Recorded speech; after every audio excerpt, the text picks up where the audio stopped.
सूर्य का उन्नयन कोण 30 डिग्री से 60 डिग्री में परिवर्तित हो चुका है और इस समय क्या हो रहा है, एक स्तंभ की छाया की लंबाई में कुछ वृद्धि हो रही है।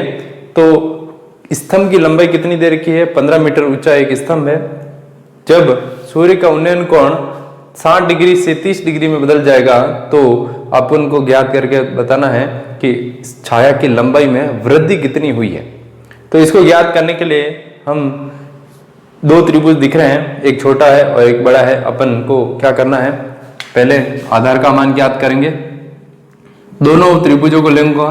एक त्रिभुज फर्स्ट ये रहा जिसका नाम ए बी सी होगा, उसके अंदर मेरे को आधार का मान ज्ञात करना है। फिर मैं ए बी डी लूंगा, उसके अंदर अपन आधार का मान ज्ञात करेंगे। फर्स्ट त्रिभुज में अपन को आधार बी से डी तक ज्ञात होगा और दूसरे त्रिभुज छोटे वाले में बी से सी तक आधार ज्ञात होगा।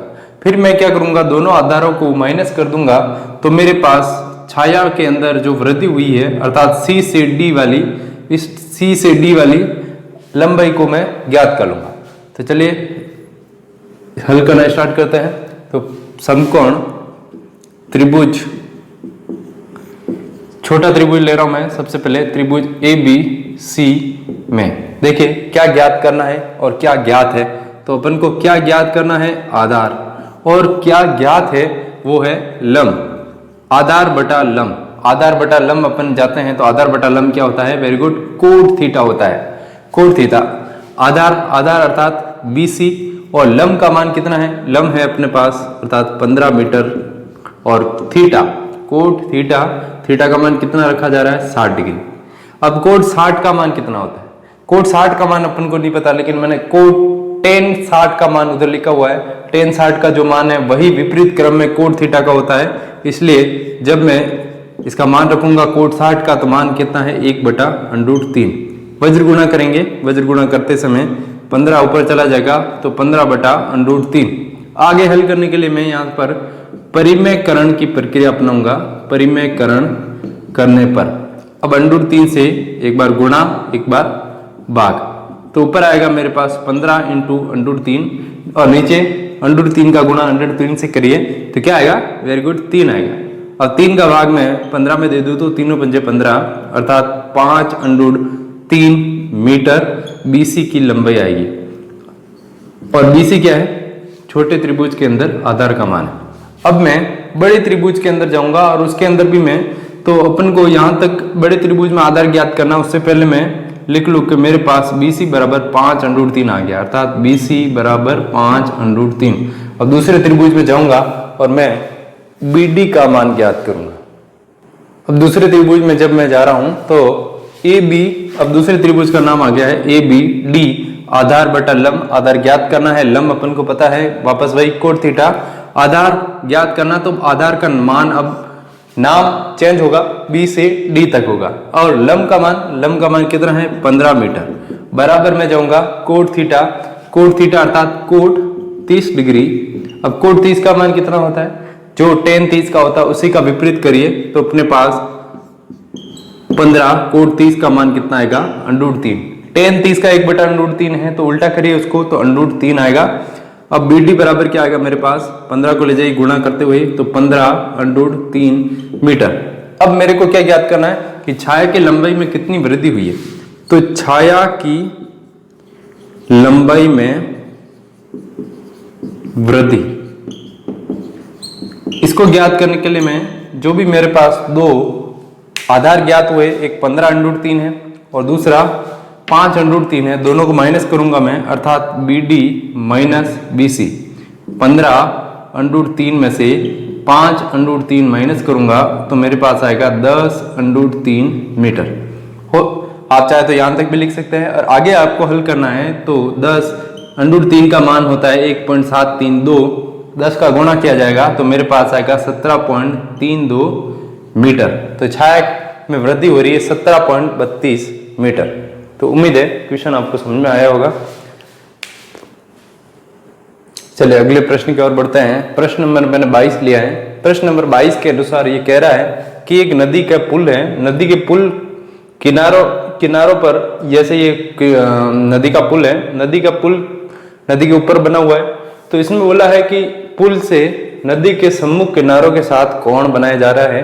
तो पुल के ऊपर से अपन ऊपर से खड़े हैं और यहाँ से अपन दोनों किनारों को देख रहे हैं। नदी के पुल के ए बिंदु पर अपन खड़े हैं और पुल के नदी के किनारे बी और किनारे सी को अपने द्वारा देखा जा रहा है। तो अपन ऊपर से देख रहे हैं, इसलिए अवनमन कोण बन रहा है पहले किनारे से 45 डिग्री तो दूसरे किनारे से 30 डिग्री। जब बोला जा रहा है कि ये जो पुल है वो 4 मीटर की ऊंचाई पर है, तो आपको ज्ञात करना है कि नदी की चौड़ाई कितनी है। इसके लिए मैं क्या करूंगा, देखिए दो त्रिभुज मेरे पास आ गए हैं, ए ओ बी और ए ओ सी। पहले त्रिभुज के अंदर मेरे को लंब पता है, आधार पता करना पड़ेगा। दूसरे त्रिभुज में भी लंब पता है, आधार पता करना है। दोनों त्रिभुज चूंकि अलग अलग शो हो रहे हैं, अलग अलग दिख रहे हैं, इसलिए दोनों में मैं आधार का मान ज्ञात करूंगा और दोनों को जोड़ दूंगा, तो मेरे पास नदी की चौड़ाई बी से सी तक प्राप्त हो जाएगी।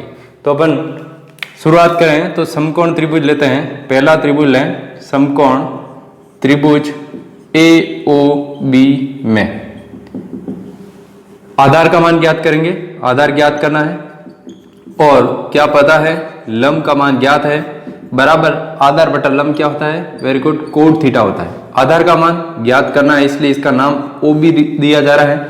लंब का मान 4 मीटर है और कोण थीटा है 45 डिग्री। फर्स्ट त्रिभुज लिया जा रहा है, इसके अंदर ध्यान रखें दोनों में आधार ज्ञात करना है और दोनों को जोड़ देना है। ओ बी बटा 4, कोण 45 का मान होता है 1, 4 का गुणा इधर किया जाएगा तो ओ बी बराबर 4 मीटर। 4 का गुणा 1 से होगा, 4 मीटर ही आएगा। तो पहले त्रिभुज के अंदर मेरे को आधार का मान पता चल चुका है, वो है 4 मीटर। अब दूसरे त्रिभुज में जाऊंगा मैं। दूसरे त्रिभुज का नाम है समकोण त्रिभुज ए ओ सी में। इसके अंदर भी मेरे को पुनः वही करना है, जो आधार बटा लंब लिखना है, आधार ज्ञात करना है, लंब पता है, बराबर क्या होता है, वापस वही कोण थीटा होता है। आधार का मान ज्ञात करना है तो आधार का नाम क्या होगा इस बार, ओ सी। लंब का मान 4 मीटर एज इट इज है। कोण थीटा का मान चेंज हुआ इस बार 30 डिग्री। कोण 30 का मान कितना होता है, इसको आगे हल इस साइड करें अपन तो ओ सी बटा 4, इसका मान होता है √3। 4 का गुणा आगे करेंगे तो 4√3 मीटर। तो मेरे पास दूसरा आधार ओ से सी तक आ गया है 4√3 मीटर। तो इसको मैंने अलग शो कर लिया है। अब मेरे को क्या ज्ञात करना है, नदी की चौड़ाई। तो नदी की चौड़ाई ज्ञात करने के लिए मेरे को क्या ज्ञात करना है, दोनों को जोड़ देना है। ओ बी और ओ सी दोनों को जोड़ देना है। ये बिंदु बी से ओ और सी से ओ तक की लंबाई आ चुकी है, दोनों को जोड़ना है मेरे को। तो ओ बी है 4 और ओ सी है 4√3। अब मैं आगे हल करने के लिए 4 कॉमन लूंगा तो मेरे पास अंदर बचेगा 1 + √3। अब √3 का मैं मान रख दूंगा 1.732। अब मैं जोड़ दूंगा तो 4 × 2.732 हो जाएगा और मैं इसका गुणा कर लूं तो मेरे पास आएगा 10.928 मीटर। तो इस तरीके से मेरे पास नदी की चौड़ाई आ रही है 10.28 मीटर। तो इसके लिए अपन ने दोनों त्रिभुजों में आधार का मान ज्ञात किया है और दोनों आधारों को अपन ने यहाँ पर जोड़ दिया है। तो इस प्रकार अपने पास नदी की चौड़ाई आ चुकी है। तो उम्मीद है समझ में आ चुका। चलिए दोस्तों अगले प्रश्न नंबर 23 की ओर बढ़ते हैं। प्रश्न नंबर 23 में कहा गया है कि एक व्यक्ति है जो जहाज के डेक पर खड़ा है। तो मैंने चित्र ऑलरेडी बना लिया है। प्रश्न के अनुसार क्या है, पानी की सतह से 10 मीटर के ऊपर पर मान लेते हैं कि ये सीढ़ी जो है वो पानी की सतह है। इस पानी की सतह से 10 मीटर ऊपर यहाँ ई बिंदु डेक को शो कर रहा है। यहाँ पर पानी की सतह से 10 मीटर ऊपर डेक पर खड़ा है, अर्थात डेक इसको कहते हैं, जहाज का जो एरिया होता है उसे डेक कहते हैं। अपन इस ई बिंदु से ये व्यक्ति इस पहाड़ी को देख रहा है। पहाड़ी कुछ इस प्रकार है, ये पहाड़ी ए से सी, ये पहाड़ी को शो कर रहा है ए सी। ई से ये पहाड़ी को देख रहा है तो इसके शिखर से जब देखेगा, शिखर को जब देखेगा तो उन्नयन कोण बनेगा 60 डिग्री और जब वो इस पहाड़ के निचले बिंदु को देखेगा तब अवनमन कोण बनेगा जो है 30 डिग्री। एकांतर कोण के नियम से ये 30 है तो ये भी 30 रहेगा। अब अपन देख सकते हैं कि एक आयत का निर्माण हो रहा है तो ये 10 मीटर है तो इसके सामने वाला भी 10 मीटर होगा। हमको करना क्या है, हमको सबसे पहले त्रिभुज छोटे वाले में जाना है और छोटे वाले त्रिभुज के अंदर आधार का मान ज्ञात करना है। जब छोटे वाले त्रिभुज में आधार का मान ज्ञात हो जाएगा तो ये आधार का मान ऊपर वाले त्रिभुज के लिए भी आधार का मान काम करने लग जाएगा, क्योंकि ये एक आयत है, आयत के आमने सामने की भुजाएं बराबर होती है। तो मेरे को छोटे वाले में आधार ज्ञात करना है ताकि बड़े वाले त्रिभुज में आधार आ जाए, क्योंकि बड़े वाले त्रिभुज में न तो आधार दे रखा है न ही लंब दे रखा है, इसलिए मैं छोटे वाले त्रिभुज का आधार इसके लिए उपयोग करूंगा। इसका कोण 60 डिग्री दे रखा है, फिर मैं इसकी ऊंचाई h मीटर ज्ञात कर लूंगा। तो जैसे h की लंबाई जैसे मान लेते हैं 10 मीटर आ गई, तो पहाड़ी की ऊंचाई के लिए मैं फिर क्या करूंगा, ऑलरेडी 10 ये B से C तक की 10 दे रखी है, मेरे को h का मान अगर 10 आ गया मान लेते हैं, तो मैं 10 और 10 को जोड़ के पहाड़ी की ऊंचाई 20 मीटर कर लूंगा। तो अपन शुरुआत करें तो कैसे करेंगे, छोटे वाले त्रिभुज में जाइए। सबसे पहले समकोण त्रिभुज EBC में मेरे को ज्ञात क्या करना है, वेरी गुड, आधार का मान ज्ञात करना है। और क्या ज्ञात है, मेरे को लंब का मान ज्ञात है। तो आधार बटा लंब, आधार बटा लंब क्या होता है, वेरी गुड, कोट थीटा। आधार का मान ज्ञात करना है, इसका नाम CD रखा, और लंब का मान क्या है 10 मीटर, और कोट थीटा है 30 डिग्री। कोट 30 का मान रखेंगे, कोट 30 का मान कितना होता है, अंडरूट 3। अब 10 को पक्षांतर कर लेंगे तो CD बराबर 10 अंडरूट 3 मीटर। तो पहले प्रश्न का अपने पास आंसर आ चुका है, अर्थात पहला प्रश्न पूछा गया है कि पहाड़ी की दूरी ज्ञात करिए। तो पहाड़ी कितनी दूरी पर स्थित है, पहाड़ी की दूरी कितनी है, 10 अंडरूट 3 मीटर।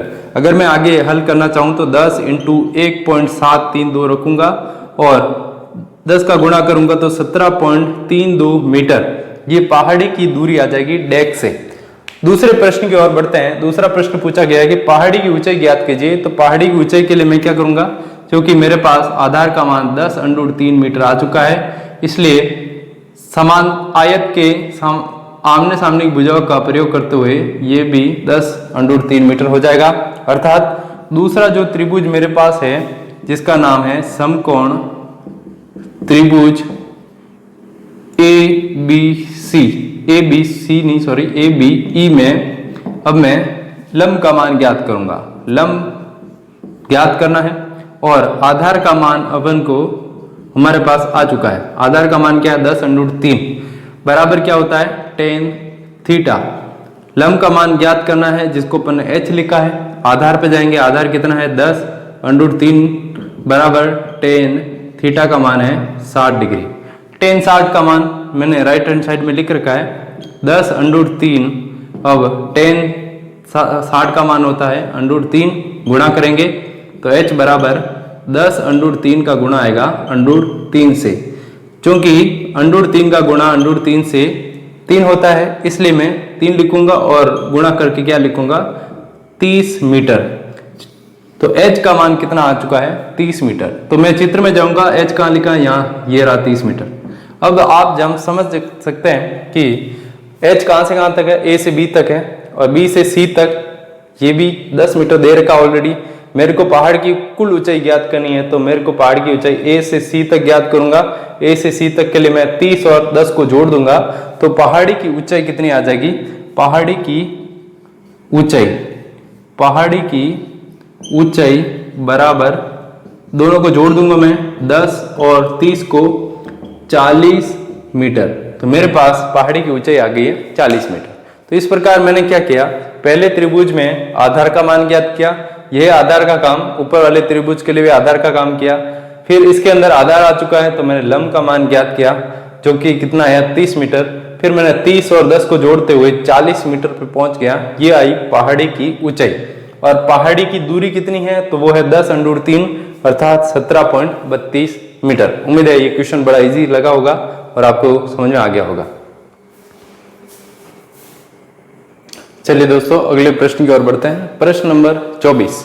प्रश्न नंबर 24 में लिखा है कि एक 12 मीटर ऊंचा पेड़ है जो तेज हवा के कारण टूटकर नीचे गिर चुका है। मान लेते हैं कि ये, जैसे मैंने बता रखा है, 12 मीटर ऊंचाई का पेड़ है, बिंदु C से वो टूट चुका है और नीचे गिरा है। तो जो ये डैश डैश बता रखा है वह ऊपरी तने के ऊपर का भाग हो सकता है, तो वो टूटकर इस तरीके से बिंदु ए पर टच हो रहा है और कितना कोण बना रहा है जमीन के साथ, 60 डिग्री का। मान लेते हैं कि सी से डी तक की दूरी, अब पेड़ कितनी ऊंचाई से टूटा हुआ है, तो मान लेते हैं कि जो सी से डी तक की ऊंचाई वो है h मीटर। पेड़ की कुल ऊंचाई की बात करूं तो वो BD शो कर रहा है, तो BD कितना है 12 मीटर, और CD क्या शो कर रहा है कि कितनी ऊंचाई से वो गिरा हुआ है। मान लेते हैं कि h ऊंचाई वाला जो भाग है वो टूटकर कुछ इस तरीके से स्लोप करता हुआ बिंदु A तक पहुंच चुका है, तो ये वाला भाग नीचे टूटकर नीचे आया है। तो यदि मैं CD को कह रहा हूं तो ये CD वाला भाग ही A बिंदु तक छू रहा है। यदि C से D H है तो A से C तक भी H ही होगा, इसलिए AC बराबर भी कितना लिखूंगा H मीटर, अर्थात कर्ण का मान तो हो गया H। अब लंब की बात आती है कि BC कितना होगा। B से D तक 12 मीटर है और C से D तक H है, तो बाकी कितना बचा, B से C तक कितना बचा, तो मैं कैसे निकालूंगा 12 माइनस H। 12 में से H को माइनस करिए तो मेरे पास BC अर्थात लंब कितना आएगा 12 माइनस H मीटर। हमको ज्ञात करने के लिए अब त्रिभुज लेना है, समकोण त्रिभुज ABC में। समकोण त्रिभुज ABC के अंदर B समकोण है, कर्ण का मान H है, लंब का मान 12 माइनस H है और कोण का मान है 60 डिग्री। तो मैं लंब बटा आधार पे जाऊंगा, लंब बटा कर्ण ज्ञात करूंगा, क्योंकि लंब और कर्ण में से ही अपन को H के रूप में दे रखे हैं। लंब बटा कर्ण होता है साइन थीटा। लंब का मान है 12 माइनस H, कर्ण का मान पे जाऊंगा, कर्ण का मान है H बराबर साइन थीटा। साइन थीटा मतलब साइन 60 डिग्री। साइन 60 का मान, साइन 60 का मान राइट हैंड साइड में देखेंगे, साइन 60 का मान कितना लिख रखा है √3/2। हम वज्र गुणा करेंगे, वज्र गुणा करेंगे तो H का गुणा किससे होगा √3 से, और 2 का गुणा किससे होगा 12 माइनस H से। तो H का गुणा होगा √3 से, तो √3 H आएगा। 2 का गुणा 12 माइनस H से होगा, तो कोष्टक के रूप में 2 × 12 माइनस H आएगा। √3H इस साइड कंटिन्यू होगा, 2 का गुणा अंदर करेंगे, 12 से करेंगे 24 और H से करूंगा 2H।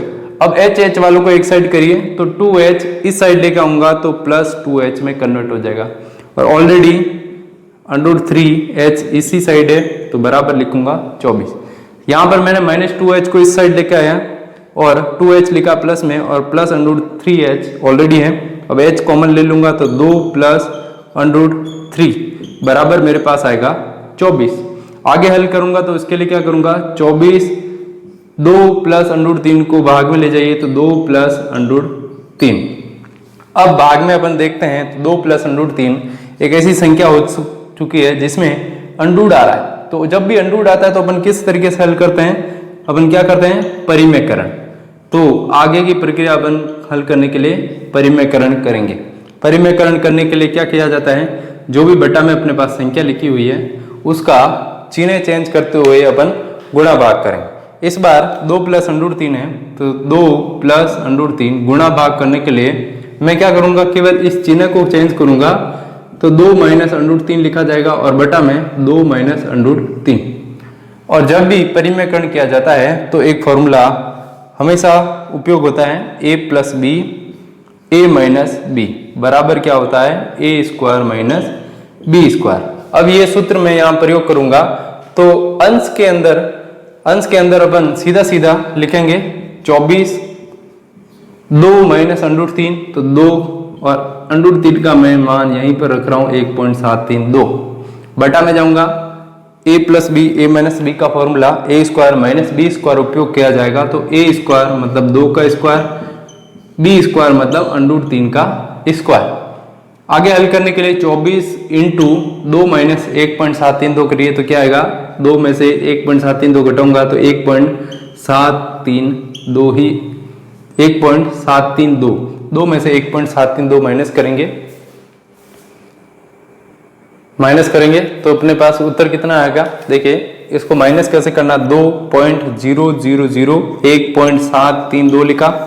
इस प्रकार अपन को माइनस करना होता है, पॉइंट के नीचे पॉइंट आता है और पॉइंट वाली संख्या में से पॉइंट वाली संख्या माइनस करेंगे यहाँ कैरी लिया जाएगा, 10 में से 2 गया 8, 9 में से 3 गया 6, 9 में से 7 गए 2 और 1 में से 1 गया 0। तो मेरे पास आएगा 0.268। बटे में जाऊंगा, 2 का स्क्वायर 4 होता है, अंडर 3 का 3, तो बटे में तो 4 में से 3 जाएगा तो मेरे पास 1 ही आएगा, मतलब कि 24 इंटू 0.268। अब इनका अपन गुणा करेंगे, 24 इंटू 0.268 इनका गुणा करेंगे तो कितना आएगा। तो सीधा सा मैं लिख रहा हूं 6.43 लगभग उत्तर आने वाला है मीटर के अंदर 6.43 लगभग। तो ये अपने पास क्या आया, अपने पास कर्ण का मान आया है, अर्थात कितनी ऊंचाई से वो टूटा हुआ है, एच का मान कर्ण का मान आया है। अब यहां से पूछा गया है कि जमीन से कितनी ऊंचाई से टूटा हुआ है। तो जमीन से कितनी ऊंचाई से टूटा हुआ है, तो पेड़ की कुल ऊंचाई 12 मीटर थी और एच टूटने वाले हिस्से की लंबाई आई है 6.43। अब मैं क्या करूंगा, जमीन से कितनी ऊंचाई पर से टूटा है, तो मेरे को BC का मान ज्ञात करना है। तो पेड़ से कितनी ऊंचाई से, जमीन से कितनी ऊंचाई से टूटा हुआ है, इसलिए मेरे को BC ज्ञात करना है। उसके लिए BC बराबर क्या लिख रखा, 12 माइनस H। तो 12 में से 12 माइनस 6.43, 12 में से 6.43 को माइनस करेंगे तो अपने पास कितना उत्तर आएगा, 5.56 मीटर लगभग इतना मीटर अपने पास पेड़ की ऊंचाई आएगी जहां से ये टूटा है। जमीन से कितनी ऊंचाई से टूटा हुआ है, तो इसलिए मैंने कर्ण का मान आ चुका है, जो शाखा टूटी हुई है उसका मान 6.43 लगभग आएगा, और जमीन से कितनी ऊंचाई से टूटा है तो इसलिए कि 12 में से H का माइनस करेंगे तो 5.56 मीटर लगभग अपने पास पेड़ की ऊंचाई आएगी जहां से जमीन से कितनी ऊंचाई से टूटा हुआ है। तो उम्मीद है क्वेश्चन आपको समझ में आ गया होगा। परिमेयकरण विशेष तौर से ध्यान दें, परिमेयकरण अच्छी तरीके से सीख लें। अगले प्रश्न नंबर 27 पे चलते हैं। प्रश्न नंबर 27 क्या कह रहा है, देखिए ध्यान से, कि एक मीनार और एक मकान दोनों आपस में समांतर रूप से खड़े हैं। तो मैंने AC बनाया है, ये मीनार है, और उसके सामने ED ये मकान खड़ा है। आप समझ सकते हैं, जनरल बात है, मीनार की ऊंचाई ज्यादा होगी, मकान की ऊंचाई कम होगी। मीनार के शिखर से इस मकान को देखा जा रहा है। जब मीनार के शिखर से छत को देखा जाएगा तो अवनमन कोण 45 डिग्री बनेगा, और इसी शिखर से मकान के नींव को देखा जाएगा तो अवनमन कोण 60 डिग्री बनेगा। मकान की ऊंचाई 12 मीटर है। तो अपन ने चित्र का जब निर्माण किया है तो आयत बन चुका है, ये 12 मीटर है तो ये भी 12 मीटर होगा। यहाँ इस ऊंचाई को मैंने H मीटर ले रखा है, इसके आधार का मान पता नहीं अपन को, तो अपन क्या करेंगे, दोनों ही त्रिभुजों के अंदर आधार का मान x मान रखा है, उस x का मान ज्ञात करने का प्रयास करेंगे। मूल रूप से अपन को h का मान ज्ञात करना है, लेकिन आधार का मान नहीं दे रखा, इसलिए अपन एक बार x लेंगे। यदि आप समझ चुके होंगे ये x है तो ये भी x ही होगा, x मीटर। दोनों त्रिभुजों में चलकर अपन को आधार के मान और ऊंचाई h को लेते हुए इसको हल करते जाना। तो पहले मैं AB को क्या माना मैंने, h मीटर, और मेरे पास BC कितना है, BC और ED दोनों ही 12 मीटर है मेरे पास। मेरे को और क्या मैंने क्या है, और क्या माना है मैंने, CD और EB दोनों को x मीटर मान रखा है। मेरे पास मीनार की ऊंचाई हाल फिलहाल क्या हो रहेगी, A से C हो रहेगी, और वो क्या होगी, H प्लस 12 मीटर। शुरुआत करें तो त्रिभुज, पहला त्रिभुज लूंगा मैं, समकोण त्रिभुज ABE में छोटा त्रिभुज लिया मैंने 45 डिग्री अवनमन कोण वाला। तो मेरे को लिखना है लंब बटा आधार, आधार बटा लंब लिखा जाए या लंब बटा आधार लिखा है जाए, दोनों कोई फर्क नहीं पड़ेगा। tan थीटा बस लेना वो है जो अपन को ज्ञात करना है, कर्ण को ले नहीं सकते क्योंकि उसमें अपन ने h और x इनको ही मान रखा है, इसलिए h बटा x। tan थीटा का मान 45 डिग्री जाएगा, 45 डिग्री का मान कितना होता है 1, x का गुणा इससे करूंगा तो मेरे पास h बराबर x आ जाएगा। इसका नाम समीकरण 1 रखा जाएगा क्योंकि इसका प्रयोग आगे किया जाएगा। तो h बराबर x और x बराबर h, दोनों में मान अपन एक तरीके से यूज कर सकते हैं। दूसरे त्रिभुज में चलते हैं। दूसरे त्रिभुज का नाम है समकोण त्रिभुज ACD में। इसके अंदर भी मैं लंब बटा आधार लेकर चलूंगा, लंब बटा आधार। देखिए लंब बटा आधार क्या होता है, वापस ऊपर वाले नियम से चलिए। लंब बटा आधार क्या होता है, वापस tan थीटा ही होता है, इसलिए मैं लिखूंगा tan थीटा। लंब का मान वापस वही है h, इधर लिखते हैं लंब का मान h प्लस 12। लंब का मान h प्लस 12 होगा क्योंकि त्रिभुज इस ACD तक है, तो A से C तक पूरा अपना लंब होगा h प्लस 12। आधार पे आएंगे, आधार का मान x है बराबर tan थीटा का मान इस बार हो रहा है 60 डिग्री। मान रखा जाएगा तो h प्लस 12 बटा x है, tan 60 का मान होता है √3 x का गुणा √3 से कर लीजिए तो h प्लस 12 बराबर √3 x आ जाएगा अपने पास। अब अपन क्या करेंगे, अब अपन कर सकते हैं कि x का मान रखा जाए। समीकरण 1 का प्रयोग करिए। समीकरण 1 से, समीकरण 1 से देखिए h बराबर x है और x बराबर h है, तो मैं x का मान क्या रखूंगा h, क्योंकि मेरे को h का मान ज्ञात करना है, इसलिए मैं √3 x की जगह h पुट करूंगा। अब मेरे पास h आ चुका है, h को सभी को एक तरफ ट्रांसफर करिए, तो h को मैं इस साइड लेके चला जाऊं तो मेरे पास 12 बराबर √3 h माइनस h बचेगा। अब मैं आगे हल कैसे करूं कि h कॉमन ले लिया जाए, तो 12 √3 h कॉमन ले लें तो h √3 माइनस 1, तो ये अपने पास h कॉमन लेने पर बच जाएगा। h कॉमन लेने पर अंदर √3 माइनस 1 बच जाएगा। अब मैं h बराबर क्या लिखूंगा, √3 माइनस 1 कहाँ जाएगा, 12 के बटे में जाएगा, 12 बटा √3 माइनस 1। अब अंडूड आ चुका है तो अपन जानते हैं कि अपन को क्या करना पड़ेगा, हमें परिमेयकरण की प्रक्रिया से गुजरना पड़ेगा। तो गुणा करेंगे √3 प्लस 1 से, बटा में आप दे सकते हैं -1 है, इस चिन्ह को बदलना है और इसी संख्या को लेते हुए गुणा भाग कर देना है।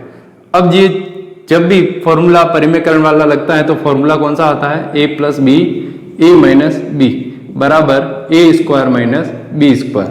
ये अपन हर के अंदर उपयोग करेंगे। तब ऊपर क्या होगा, √3 का मान 1.732 प्लस 1 रखते हुए मैं नीचे फॉर्मूला लगाऊंगा √3 का होल स्क्वायर माइनस 1 का होल स्क्वायर, 12 इंटू 2.732, नीचे 3 का स्क्वायर 2 माइनस 1, 3 माइनस 1 कितना होता है 2.732, 3 में से 1 घटाया 2 का भाग 12 में दिया तो 6 इंटू 2.732। अब मैं गुणा कर दूंगा तो लगभग 16.93 मीटर मेरे पास h का मान आएगा। h का मान आने के बाद हमको अब देख सकते हैं कि h का मान के बाद अपन को मीनार की कुछ ऊंचाई ज्ञात करनी थी। तो h का मान यहां से यहां तक ही 16 मीटर, 16.3 मीटर। तो मीनार की ऊंचाई इसके लिए मेरे को 12 और h को जोड़ना पड़ता है, तो 12 प्लस h मतलब 12 प्लस 16.93, ये 93 लगभग लिख रखा मैंने, 12.93 लगभग है ना। तो अब इनको जोड़ दो तो मेरे पास आएगा 28.93 मीटर।